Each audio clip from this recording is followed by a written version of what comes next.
Tollywood অভিনেত্রী রচনা ব্যানার্জি বর্তমানে ভোটের প্রচারে ব্যস্ত।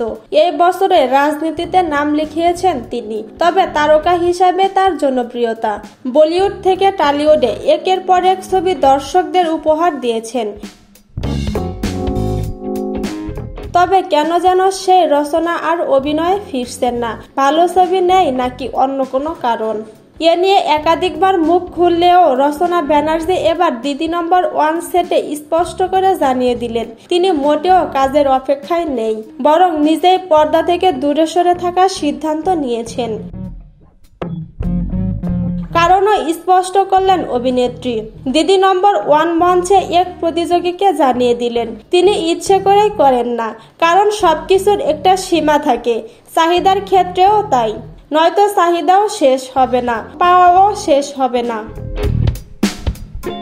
জীবনটাকে উপভোগ করাও প্রয়োজন বলে মনে করেন রচনা, কারণ সব তো থেকেই যাবে, সব ফেলে একদিন চলে যেতে হবে। তাই তিনি পছন্দ করেন সময়ের সঙ্গে সঙ্গে নিজেকে পাল্টে ফেলতে। এখন তিনি পরিবারকে সময় দিতে চান, সময় করে একটু ঘুরে দেখতে চান, নিজের মতো করে সময় কাটাতে চান, কাজ বন্ধ করে নয়। তবে যেটুকু কাজ না করলেই নয়, সেটুকু কাজ তিনি করে যাবেন।